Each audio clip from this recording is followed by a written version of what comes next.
Déjenme orar, hermanos. Padre bendito, gracias te doy por tu palabra, gracias te doy, Señor, por este momento, gracias te doy por todos los hermanos que hacen posible, Señor, que podamos estarnos reuniendo aquí cada domingo. Gracias por los que ponen la silla, Señor, por los que ordenan todo, por los que dan de su tiempo, Señor. Gracias también por los jóvenes que nos ayudan con la alabanza. Sigue bendiciendo sus vidas, Señor, sigue cuidando de sus corazones en todo tiempo cuando ellos están en la escuela, Señor. Síguele, Señor, llenando de tu espíritu para que ellos sigan dando testimonio de ti, Padre, y que también nos sigan ministrando a nosotros. Ahora, Señor, háblanos a través de tu palabra, Señor, que sea ella la que nos instruya, que sea ella, Señor, la que nos guíe, porque es una lámpara, Señor, que guía nuestros pies, es una lumbrera a nuestros caminos, Señor. Te alabamos y te bendecimos, Padre, por todo en Cristo Jesús. Amén. Hechos capítulo 6, hermanos, versículo 1 hasta el versículo 7, y dice así la palabra del Señor. Al multiplicarse los creyentes rápidamente, hubo muestras de descontento.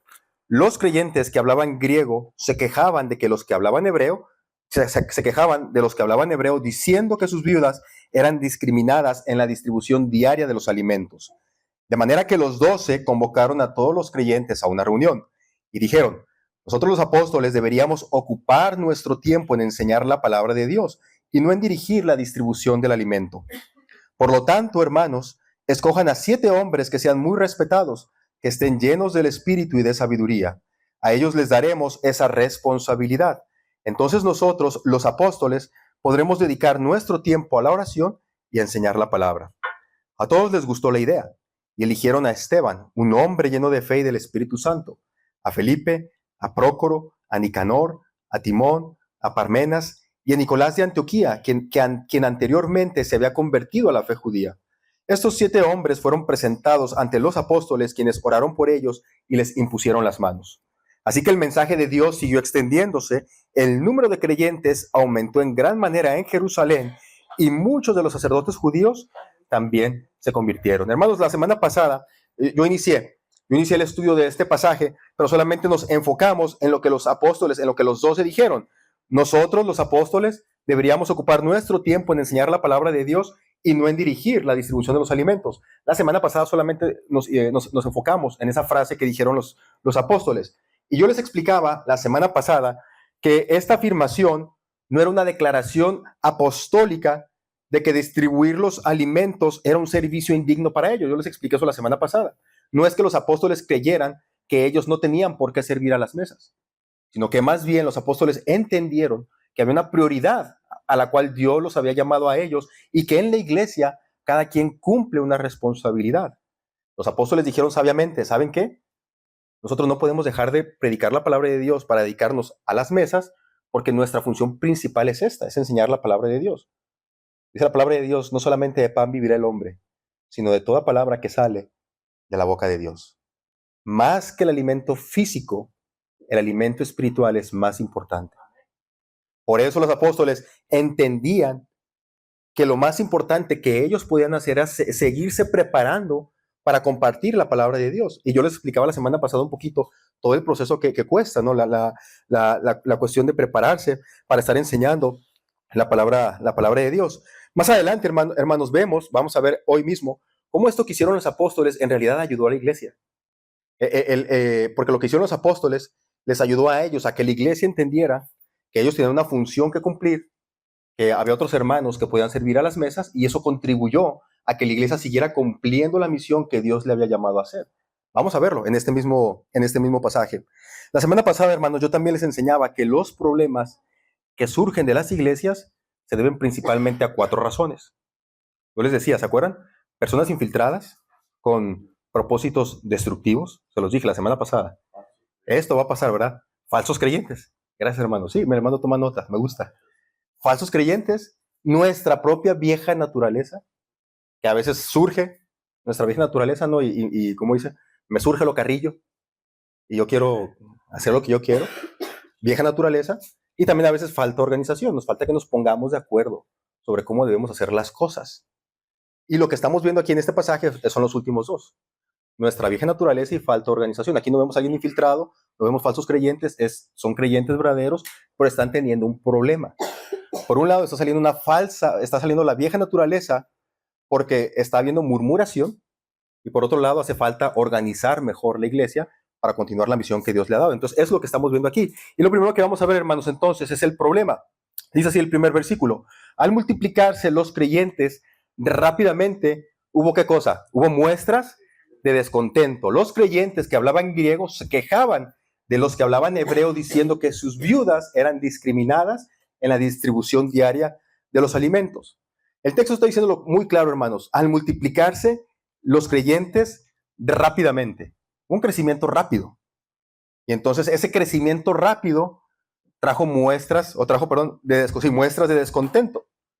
Desde Pentecostés, ustedes tomen nota un poquito de esto, hermanos. Desde Pentecostés, ahí en Hechos, capítulo 2, hasta aquí, Hechos, capítulo 6, la iglesia primitiva, la iglesia naciente ha pasado aproximadamente 6 años. Son 6 años, desde Pentecostés hasta este pasaje de Hechos, capítulo 6. En esos 6 años, la iglesia creció de ser 120 a ser aproximadamente unas 20,000 personas, que es lo que creen los comentaristas aquí. 6 años, hermanos. Han pasado 6 años desde que la iglesia comenzó siendo este grupito de 120 en Jerusalén a ser aproximadamente unos 20,000, que es lo que consideran algunos estudiosos. Hermanos, uno de los problemas que nosotros tenemos cuando leemos la Biblia es que a veces no somos conscientes de los saltos del tiempo que hay en las narrativas. Nosotros estamos leyendo la Biblia y creemos que así como vamos leyendo, era un día tras otro, ¿no? Un día tras otro, un día tras otro. Creemos que es así. Pues es una falsa ilusión, porque como nosotros leemos en 15 minutos, 3 capítulos, 4 capítulos, y pensamos que la historia así sucedió igualmente rápido, pero no, hermanos. Pasó un tiempo. Es importante esto, hermanos, porque han pasado 6 años desde que la iglesia inició y ahora vemos una iglesia más grandecita, unos 20,000 miembros, pero el crecimiento, hermanos, no fue algo instantáneo, pero sí fue algo progresivo. Porque podemos a veces tener esa idea, ¿no? De que la iglesia de un día para otro, por ejemplo, vamos a hacer un poquito de cuentas, hermanos. En el Pentecostés, en Hechos capítulo 2, cuando eran 120, y dice la palabra de Dios, ya lo estudiamos, así que aquí voy a darme cuenta si sus notas en realidad están bien. En Hechos capítulo 2, eran 120. Y dice la palabra de Dios que Pedro predicó, y como cuántos se bautizaron aquel día. Como 3,000. Ahí está, hermano, gracias, hermano. Como 3,000. Como dice la palabra de Dios que como 3,000 personas aproximadamente en aquel día se unieron a la iglesia. ¿Se dan cuenta? De un ratito para otro se sumaron 3,000 a la iglesia. Fíjense bien. Vamos a suponer que la iglesia, así como ahora, se reunía solamente los domingos. Aunque de hecho nosotros vemos que se reunían todos los días. Y todos los días iban al templo. Pero vamos a suponer que le hacían como nosotros cada domingo. Y que cada domingo predicara Pedro uno de estos sermones poderosos. Y se convirtieran 3,000. ¿Cuántos domingos tiene un año? ¿Cuántos domingos tiene un año?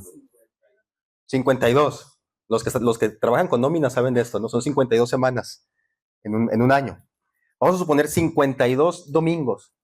52 domingos multiplicado por 3,000. ¿Cuántas personas serían? ¿Los matemáticos? 156,000 creyentes en un año. ¿Se dan cuenta entonces? Quiero que hagan la comparación. Si ya han pasado 6 años y vemos que se convirtieron solamente 20,000, y ahí están los 12 apóstoles, en realidad no se están convirtiendo tanto como a veces pensamos que se están convirtiendo. Pero sí la iglesia está creciendo. Claro, obviamente no vamos a decir, nos encantaría que Angular de aquí a 6 años sean 20,000, ¿no? ¿Quién dice amén? Amén? Sí, claro que nos encantaría eso, pero lo que quiero que se den cuenta es que la predicación del evangelio a veces no da los resultados que nosotros pensamos. Nosotros, dice la palabra de Dios, que nosotros cumplimos con predicar el evangelio, pero el crecimiento lo da Dios.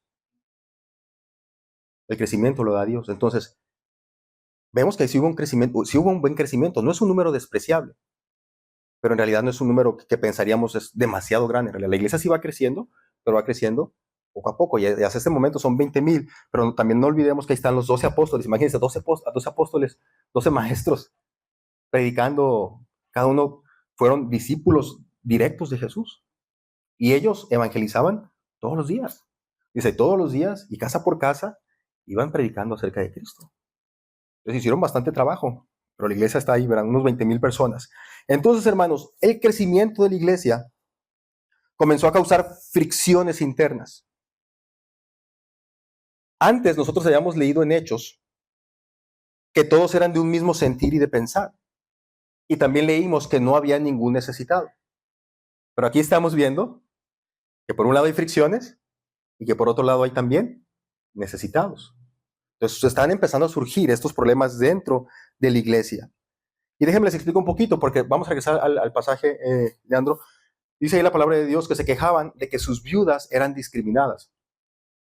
Déjenme les explico un poquito de esta cuestión de las viudas, hermanos. Para los judíos era bien importante cuidar de las viudas, porque Dios en la ley de Moisés les dijo claramente a ellos, tú tienes que tener cuidado de tres grupos especialmente, de las viudas, de los huérfanos y de los extranjeros. Cuida de estos tres. Dios le dijo eso a su pueblo Israel. Si tú no cuidas de las viudas, de los huérfanos y de los extranjeros, va a venir una nación que te va a quitar la tierra buena que yo te he dado, porque yo te he dado una tierra que produce leche y miel, porque yo quiero que así como yo te bendigo a ti, que tú seas de bendición para los demás. Eso fue lo que le dijo Dios al pueblo hebreo, al pueblo israelita. Pero si tú desobedeces mi voluntad, dice Dios, va a venir otro pueblo y te va a sacar a ti de la tierra, te vomitará la tierra que a ti te di yo. Entonces Dios le dijo esto al pueblo hebreo. Entonces ellos al principio como que comenzaron a obedecer a Dios, pero después comenzaron a desobedecer a Dios, se olvidaron de las viudas, se olvidaron de los huérfanos y se olvidaron de los extranjeros, y adivinen qué pasó. Vino otra nación, en este caso Asiria y también Babilonia, y los sacaron de la tierra prometida a ellos. 70 años pasaron ellos fuera de su tierra. Dios los sacó. 70 años estuvieron ellos fuera. Después de 70 años, Dios les permite que ellos puedan regresar a la tierra prometida. Cuando ellos regresan a la tierra prometida, ellos obviamente tienen miedo de que Dios les vuelva a quitar la tierra. Entonces establecen todo un sistema para estar cuidando siempre de las viudas. Porque dicen, no queremos que otra vez el Señor nos vuelva a expulsar. Entonces, por eso, para ellos era bien importante cuidar sobre todo de las mujeres viudas. Cuando las mujeres viudas comienzan ellas a aceptar el cristianismo, pierden este beneficio que tenían de los judíos. Gracias, hermano. Sí, por favor. Ellos pierden este beneficio que tenían de los judíos, porque los judíos están cuidando de ellas. Quiero que se pongan a pensar un poquito en ello. Ellas están siendo cuidadas por los judíos, les están proveyendo para sus necesidades. No sería sencillo para alguien así aceptar el cristianismo, porque si aceptaban el cristianismo, ellas romperían con el judaísmo, y ahora ¿quién va a cuidar de ellas? Entonces entran al cristianismo, los cristianos se dan cuenta que también tienen que seguir con esto, ayudándolas a ellas, y entonces inclusive Pablo va a dar algunas leyes de cómo ayudar a las viudas, pero el caso es que la iglesia cristiana comienza a apoyar también a las mujeres viudas. Pero entonces, vemos aquí en este texto, que no todas las viudas están siendo apoyadas. ¿Cuáles viudas están siendo apoyadas y cuáles no? ¿Qué dice el texto? ¿Quién se quejaba de quién? Los que hablaban hebreo. Las que hablaban hebreo y las que hablaban el griego. Las que hablaban hebreo, ellas sí estaban siendo cuidadas. Las que hablaban el griego, ellas no estaban siendo cuidadas. Lo que estamos viendo aquí es que dentro de aquella primera iglesia, la iglesia cristiana, el nacimiento de la iglesia cristiana, dentro de la iglesia había dos facciones, había dos grupos, los que hablaban hebreo y los que hablaban hebreo, que en realidad es arameo, pero vamos a ponerlo así, eran hebreos, hablaban el hebreo. Los creyentes, hermanos griegos, vemos en esta separación aquí, los creyentes griegos eran mayormente judíos que se habían criado fuera de Israel. ¿Se acuerdan que Dios los sacó de la tierra prometida? Lo que les acabo de explicar yo ahorita. Entonces, cuando Dios les permite regresar a ellos 70 años después, que les dice, regresen a la tierra prometida, no todos quisieron regresar. De hecho, en el libro de Esdras, ese que está en el Antiguo Testamento, ahí en el libro de Esdras se van a dar cuenta que fue difícil juntar un suficiente grupo de levitas. Fíjense, de puros levitas. Estamos hablando de los que se suponía que iban a servir en el templo. Esdras batalló para encontrar los suficientes levitas para regresar a Jerusalén. Si los levitas, que se suponía que tenían que estar sirviendo en el templo, no querían regresar a Jerusalén, ¿qué podemos esperar de los demás? ¿Lo estoy explicando? ¿Por qué no querían regresar a Jerusalén? Porque era una ciudad que estaba en ruinas. Habían destruido el templo. ¿Se acuerdan de Nehemías? Las murallas no existían, o sea, era una ciudad que no tenía seguridad. Y es obvio, si tú, ya han pasado 70 años, tú te fuiste, tuviste a tus hijos en aquella tierra, compraste terrenos, produjiste, pusiste tu casa por allá, y luego que de repente te digan, ¿sabes qué? Vamos de regreso a la tierra prometida. Una tierra que está destruida, una tierra que no tiene seguridad, una tierra en la que no tienes propiedades. ¿Regresarían? Yo creo que muchos la pensarían dos veces. Entonces, muchos judíos no regresaron. Muchos judíos se quedaron allá esparcidos por toda Babilonia. No querían regresar a Jerusalén. Ahora imagínense, estamos aquí en Hechos capítulo 6.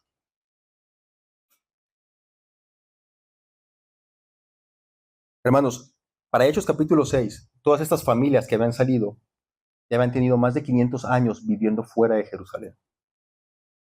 Porque la caída de Jerusalén fue en el 586 a.C. Entonces, estas familias ya tenían más de 500 años viviendo fuera de Jerusalén. Y esos judíos que vivieron fuera de Palestina, como es natural, adoptaron el otro idioma que era común, porque ellos ya no vivían en Jerusalén. Entonces ellos empezaron a hablar el idioma común, que era el griego. Y algunos de ellos ya no entendían bien el arameo. Tenían que tener como un cierto tipo de traducción. Cualquier parecido con la realidad es mera coincidencia. Y ustedes saben a qué me refiero. Hermanos, pero no solamente el idioma. Ciertas costumbres y su manera de ver la vida eran diferentes. Las familias de estos judíos que hablaban griego habían estado viviendo más de 500 años fuera de Jerusalén. Solamente los hombres hacían 3 peregrinaciones anuales al templo, que era lo que marcaba la ley. Entonces todos ellos, sus hijos, sus nietos, se habían criado fuera de Jerusalén. Estaban completamente desconectados con lo que estaba pasando ahí en Jerusalén. Tengo familiares por aquí en Estados Unidos y una vez fuimos a visitar a uno de ellos. Y recuerdo que en aquella ocasión yo estaba platicando con él. Él hace como unos quizás 15 años que se salió ya de Ciudad Juárez. Yo estaba platicando con él. En algún momento yo le dije, bueno, fíjate que un tiempo yo estuve trabajando en Juárez de Uber. Y él me dijo, espera. ¿En México hay Uber? Así me dijo. Y luego dije, sí, tenemos Uber en México también. Y hay otros también, Didi y InDriver y otros tipos de aplicaciones también. Y luego seguí platicando con él y en algún momento de la conversación, quién sabe por qué le dije algo de que... Y entonces me llegó un paquete de Amazon. Espera. Bueno, dice Amazon, ¿no? Como Amazon. Bueno, Amazon llega desde aquí hasta allá. No, o sea, Amazon también funciona en México y vende cosas de México y ahí. Yo me pensaba en mente, yo creo que él salió de México y pensó que nos quedamos congelados, ¿no? Como en el tiempo y ya no avanzamos. Y si es verdad, pues aquí es un país primermundista, es verdad que aparecen cosas antes, pero también allá van apareciendo, no sé, un año después o 6 meses después ya están también allá en esos países. Pero quiero que se den cuenta que, bueno, es que la cosmovisión, sí, de gente que de pronto ya vive en un país más avanzado, cambia por completo. Entonces, estos judíos han salido, han estado en países muy poderosos alrededor de Jerusalén. Sus ideas son distintas, son diferentes. Pero entonces ahora llegan ahí a Jerusalén a congregarse, se convierten al cristianismo y dentro del cristianismo encuentran que hay estos dos grupos otra vez. Están los que hablan griego y están los que hablan el hebreo. Y piensan ellos diferentes. El caso es, hermanos, que hay unos que hablaban hebreo y otros que hablan griego y hay diferencias que los separan naturalmente. Si estamos aquí, por ejemplo, nosotros, ¿con quién nos juntamos? Si hay un grupo que habla inglés, hay un grupo que habla español. Pues la mayoría de nosotros nos juntaríamos con los que hablan español, pero hay un grupo de aquí que se juntaría con los que hablan inglés, porque su idioma principal, el idioma que mejor entiende, es el inglés. Y es una separación natural, o sea, no está mal, ¿me estoy explicando? Es algo natural, se entienden mejor un idioma que el otro. Solo como que en Jerusalén, hermanos, hay más judíos que hablaban hebreo y los que hablaban el griego eran una minoría. ¿Quiénes creen que eran las desatendidas? Pues las viudas de la minoría. Porque siempre cuando en una congregación se va a hacer lo que quiere la mayoría y a veces se desatiende a las minorías. Eso sucede, ¿verdad? Continuamente en las iglesias. Entonces las minorías se sienten aisladas, rechazadas, que no forman parte en realidad del cuerpo. Y entonces surge lo que no debía haber surgido, pero surgió, la murmuración. Comienzan a murmurar, comienzan a quejarse los griegos contra los hebreos. Y quiero que noten esto, hermanos, porque la palabra que se usa aquí para decir murmurar Es la misma palabra que aparece en el Antiguo Testamento 2 veces, en Éxodo capítulo 16 y en Números capítulo 14. Y en las dos ocasiones es el pueblo de Israel el que está murmurando. En el primer capítulo, en Éxodo, ellos murmuran contra Moisés y Aarón. ¡Hey! Nos sacaron allá de Egipto, a que estamos comiendo este maná, puro maná, pero allá en Egipto nosotros comíamos carne. Ellos empiezan a murmurar. Y después Dios le dice, ¿sabes qué? No están murmurando contra ti, están murmurando contra mí. Porque ¿quién les dio el maná? En el desierto, Dios. Y sin embargo ellos estaban murmurando contra Dios. Y luego en Números, hermanos, el pueblo murmura contra Dios porque Dios los manda a la tierra prometida, van los espías, regresan y los espías les dicen, ¿saben qué? Dos de ellos, Caleb y Josué, dicen, sí, sí podemos conquistar la tierra, vamos, es nuestra. Pero los otros 10 dicen, no, son gigantes. Nosotros parecemos langostas al lado de ellos. Y entonces el pueblo empieza a murmurar. Empiezan entre ellos, ¿por qué nos sacaron de Egipto solamente para que nos mataran estos gigantes? Y entonces Dios se enoja y les dice, ¿saben qué? Todos los que desconfiaron en mí no van a entrar a la tierra prometida. Ustedes dicen que los trajimos aquí para que mueran en el desierto junto con sus hijos, pues solamente sus hijos van a entrar a la tierra prometida. Pero ustedes los que desconfiaron, no. Pero todo comenzó murmurando, murmurando. Empezaron a quejar en contra de Dios. De aquí, hermanos, nosotros podemos entender que la murmuración es una queja o un descontento que revela insatisfacción o resentimiento. Generalmente se expresa en voz baja y sin que las personas aludidas se encuentren presentes. En otras palabras, como decimos en México, a las espaldas de la persona. Se habla a espaldas de la persona. Eso es murmurar. La murmuración comienza como algo pequeño entre 2 o 3 personas que poco a poco va creciendo hasta que finalmente sale a la luz. Aquí en el texto, hermanos, no nos dice cómo los apóstoles se enteraron de la murmuración. No nos dice si alguien le dijo a los apóstoles que la gente estaba murmurando, aunque se suponía que los griegos se quejaban de los hebreos. Por el desarrollo de la narrativa observamos que los apóstoles se sintieron aludidos. En otras palabras, como los apóstoles eran los líderes, probablemente los griegos los responsabilizaron a ellos del problema. Porque dice que simplemente se estaban ellos murmurando y entonces los apóstoles dicen, bueno, no es justo que nosotros dejemos la palabra de Dios para atender a las mesas. Parecía entonces como que le estaban echando la culpa a los apóstoles por la distribución de los alimentos. Y esto me lleva a otra cuestión, hermanos, las expectativas. Miren, en realidad, vamos a ver ahí la siguiente diapositiva, Leandro. Las expectativas. En realidad no sabemos si la queja fue contra los apóstoles, hermanos, o solamente contra los hebreos. Pero los apóstoles se lo tomaron como algo personal. Ellos lo tomaron como algo personal, como que se están quejando de nosotros. Por eso ellos dicen, no es justo. No es justo que nosotros dejemos la palabra de Dios para atender a las mesas. Pero hermanos, miren, quiero hablar un poquito de las expectativas rápidamente.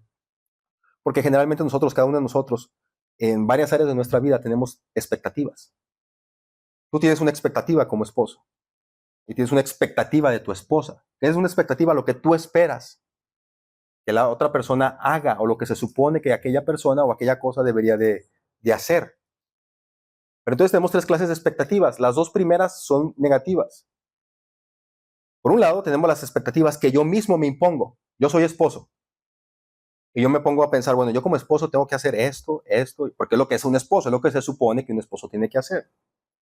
Pero luego después, la número 2, esa es la peor. Porque yo puedo decir, bueno, pero mi esposa, eso es algo que yo me imagino, no es algo que ella piense. Yo puedo imaginarme, no, pero mi esposa, ella espera que yo le esté trayendo flores todos los días. Pero esas son ese tipo de expectativas que no son reales, pero que yo me las creo en mi imaginación, son dañinas porque yo nunca voy a poder cumplir ese estándar. Pero luego cuando se comunican las cosas, están las expectativas de lo que en realidad se espera de mí. Cuando yo puedo hablar y platicar las cosas y decir, bueno, hablamos de esto y llegamos a un acuerdo. No, es que yo no espero que tú me regales flores todos los días. ¿Cómo se te ocurre? Entonces, generalmente nosotros como seres humanos nos hacemos una idea de lo que tenemos que hacer. Y eso es en todas las áreas de la vida. Los que son perfeccionistas siempre se van a poner estándares muy altos. Y cuando no los alcanzan se van a frustrar. Por ejemplo, nuestros hijos. Nosotros tenemos expectativas buenas de nuestros hijos. Nosotros podemos decir, bueno, queremos que nuestros hijos saquen buenas calificaciones, pero no queremos que sean perfectos. Esa sería una expectativa irrealista. Y yo le estoy imponiendo a mi hijo algo que en realidad es prácticamente fuera de la realidad. Entonces nosotros siempre tenemos que sentar los pies sobre la mesa, sobre la tierra, perdón, y ponernos expectativas que realmente son realistas, que podemos alcanzar. Pero esto es la segunda, lo que yo me imagino de los que los demás esperan de mí, esa es de las peores, ¿eh? Porque yo imagino que la gente espera algo de mí, cuando en realidad la gente ni le importa, ¿no? Pero ahí ando yo tratando de satisfacer esa necesidad porque creo que lo piensan, que ellos dicen que yo tengo que hacer esto. Por eso es importante entonces, ¿qué cosa? La comunicación. La comunicación, hermanos, las expectativas es lo que esperamos de alguien, lo que se supone que aquello o aquel debería hacer. Las expectativas pueden impulsar a las personas hacia un sano sentimiento de realización o pueden producir dolor y un sentimiento de fracaso. Para evitar el dolor y el fracaso se deben establecer expectativas realistas. Y en el caso de la iglesia, expectativas bíblicas. ¿Qué es lo que se espera del pastor? ¿Qué es lo que se espera de los diáconos? ¿Qué es lo que se espera del comité de tesorería? ¿Qué es lo que ¿Me estoy explicando? Expectativas realistas, alcanzables. Que nadie piense, bueno, me están esperando esto de mí cuando en realidad no lo está esperando nadie. ¿Cómo se soluciona esto entonces? Con comunicación. Vamos a verlo en la solución. Número 2, la solución. Dice el texto ahí, de manera que los 12, bueno, yo no lo puse todo completo, pero yo lo voy a leer. Dice, de manera que los 12 convocaron a todos los creyentes a una reunión y dijeron, nosotros los apóstoles deberíamos ocupar nuestro tiempo en enseñar la palabra de Dios y no en dirigir la distribución del alimento. Por lo tanto, hermanos, aquí está la solución. Escojan a 7 hombres que sean muy respetados, que estén llenos del espíritu y de sabiduría, y a ellos les daremos esa responsabilidad. Entonces nosotros, los apóstoles, podremos dedicar nuestro tiempo a la oración y a enseñar la palabra. A todos les gustó la idea, eligieron a Esteban, hombre lleno de fe y del Espíritu Santo, a Felipe, Prócoro, Nicanor, Timón, Parmenas y Nicolás de Antioquía, quien anteriormente se había convertido a la fe judía. Estos 7 hombres fueron presentados ante los apóstoles, quienes oraron por ellos y les impusieron las manos. Cuando le llega a los oídos de los apóstoles que hay una murmuración, ellos rápidamente se ponen manos a la obra. Vamos a encontrar una solución a esta murmuración. Porque los apóstoles saben que la murmuración puede causar divisiones. Ya vimos lo que le pasó al pueblo de Israel en el Antiguo Testamento. La murmuración puede causar entonces divisiones. Aunque la murmuración en aquel momento no era buena, el problema que surgió aquí sí era real, hermanos, sí era una queja legítima. Unas mujeres viudas están siendo desatendidas porque son una minoría. Esto es algo legítimo. La queja de los israelitas en el Antiguo Testamento no era algo legítimo. Ellos estaban desconfiando de la palabra de Dios, estaban desconfiando del cuidado de Dios, estaban desconfiando de que Dios los pudiera llevar a la tierra prometida. Pero en este caso, la queja era legítima, o sea, era válida. Lo que no estuvo bien fue el modo en el que ellos lo hicieron, murmurando. ¿Sí me estoy explicando? Hay que separar las dos cosas. El fondo, lo que se estaba buscando era algo bueno, que todos tuvieran el mismo valor, que las mujeres viudas de los griegos fueran respetadas, pero la manera en que se hizo no fue lo correcto, que fue la murmuración. Hermanos, la iglesia se ahorraría muchos problemas si se crea una atmósfera de confianza donde se puedan expresar las dudas y las inconformidades con el fin de llegar a un acuerdo y a una solución. En todo momento debe haber esta disposición y esta apertura a escuchar todas las opiniones y llegar a un acuerdo, llegar a una solución. Aún así, hermanos, los apóstoles, dando una muestra de madurez espiritual, pasaron por alto la ofensa de la murmuración y propusieron entonces la solución. Busquen hombres a quienes les encarguemos este trabajo. Ahí está la solución de los apóstoles. Y dice la palabra de Dios, versículo 5, a todos les gustó esta idea. Y eligieron, y vienen a todas las personas que ellos eligieron. Aquella iglesia en crecimiento, hermanos, aún tenía mucho que aprender. Recordemos, es el inicio de la iglesia. Y en un inicio, la multitud creía que era una responsabilidad de los apóstoles hacer esto. Pero luego, cuando los apóstoles les dieron las razones, los hermanos lo entendieron y dijeron, sí, les gustó la idea y entonces empezaron a buscar quién pudiera hacer aquello que era necesario. Era importante, pero los apóstoles no podían dejar de hacer lo otro. ¿Cómo se solucionó, hermanos, esto? Comunicación. Comunicaron las cosas. Los apóstoles comunicaron la palabra de Dios, que es lo que nosotros los apóstoles tenemos que estar haciendo. Y los hermanos entendieron y entonces solucionaron el problema. Hermanos, fíjense bien, en la iglesia de hoy, pongan atención con esto, en la iglesia de hoy somos congregaciones donde conviven una variedad de grupos. Están los niños, están los jóvenes, están los adultos, están los ancianos, los solteros, los casados, viudos, divorciados, los que tienen hijos pequeños, los que ya no tienen hijos en su hogar, los que nacieron aquí, los que nacieron allá, los que ganan bien, los que apenas les alcanza, los profesionistas, los que no estudiaron mucho, los que entienden mejor el español, los que entienden mejor el inglés, los que tienen mucho de ser cristianos, los que tienen poco de ser cristianos, a los que les gustan los himnos, a los que prefieren los cantos más contemporáneos, los de México, los de El Salvador, Honduras, Estados Unidos, ¿dónde más? Nicaragua.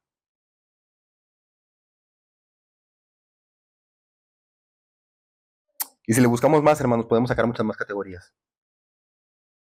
Lo que quiero es que se den cuenta con esto es que cada uno de estos grupos tiene necesidades específicas, cada uno de estos grupos. Y siempre alguien va a decir, a mí no me están atendiendo. Porque somos cultura, además, aún siendo latinos, nuestras culturas son diferentes. Por ejemplo, en México, y solamente hablando de México, que es lo que yo conozco ahora, y aquí en Estados Unidos. Yo soy del norte de México. En el norte de México las cosas se dicen directamente, de frente. Y a veces la gente nos ve como rudos. Como, qué rudo. Sí, como rudo, no sé. Cuando yo fui al sur, a Oaxaca, para mis estudios, yo hablaba así, pues como hablaba en el norte, y pensaban que yo estaba siendo grosero. Porque me di cuenta que en Oaxaca la gente no dice las cosas de frente. Ellos, si quieren decirte algo a ti, van y le dicen a alguien más. Entonces alguien más va y le dice a alguien más. Entonces alguien más va y ya te dice a ti. ¿Verdad? Así.